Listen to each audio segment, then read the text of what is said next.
दोस्तों नमस्कार। यहाँ बात करते हैं योग आयुर्वेद स्वास्थ्य के बारे में।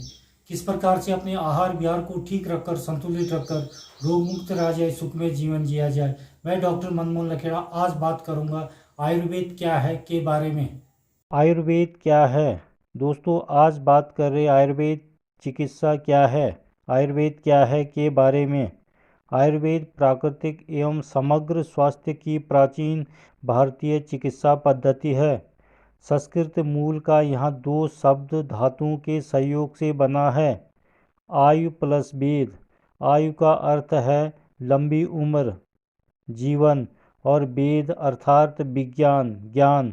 अतः आयुर्वेद का शाब्दिक अर्थ जीवन का विज्ञान है। दोस्तों जहां एलोपैथी दवा बीमारी होने के मूल कारणों पर न जाकर इसको दूर करने पर केंद्रित होती है, वही आयुर्वेद हमें बीमारी होने के मूलभूत कारणों के साथ साथ इसके समग्र निदान के विषय में भी बताता है। आयुर्वेद का मूल सिद्धांत। दोस्तों प्रारंभ में भारत में आयुर्वेद की शिक्षा मौखिक रूप से गुरु शिष्य परंपरा के अंतर्गत ऋषियों द्वारा दी जाती रही है, पर लगभग 5000 साल पहले इस ज्ञान को ग्रंथों के रूप में दिया गया। चरक संहिता, सुश्रुत संहिता, अष्टांग हृदय आयुर्वेद के पुराने ग्रंथ हैं।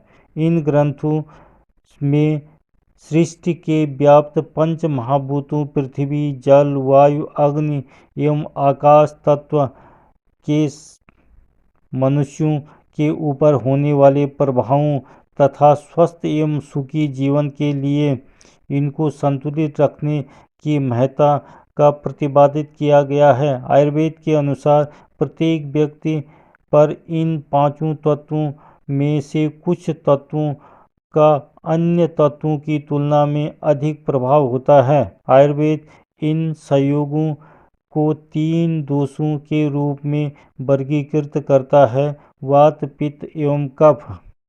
नंबर 1 वात दोष, जिसमें वायु और आकाश तत्व की प्रधानता हो।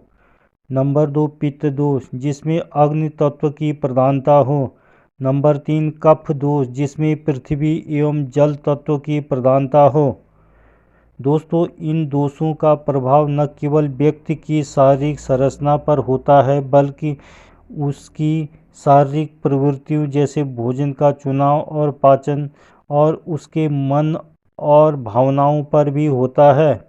उदाहरण के लिए कफ प्रकृति के मनुष्य का अधिक वजन वाला होना, उनकी पाचन की अन्य प्रकृति के मनुष्य की तुलना में धीमा होना, उनकी तेज याददाश्त और भावनात्मक रूप से उसमें स्थिरता का होना पृथ्वी तत्व की प्रधानता के कारण होता है।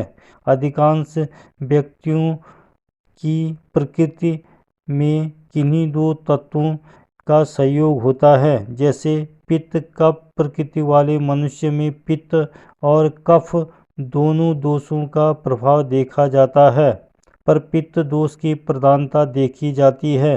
अपनी शारीरिक संरचना एवं प्रकृति के ज्ञान की समझ से हम उन तत्वों को संतुलित और स्वयं को स्वस्थ रखने की दिशा में आवश्यक कदम उठा सकते हैं। तो दोस्तों आज के लिए बस इतना ही। देखते रहे लखेड़ा आयुर्वेद को। चैनल को लाइक, शेयर और सब्सक्राइब जरूर करिए और लेते रहिए योग, आयुर्वेद, स्वास्थ्य संबंधी नई नई जानकारियाँ। नमस्कार।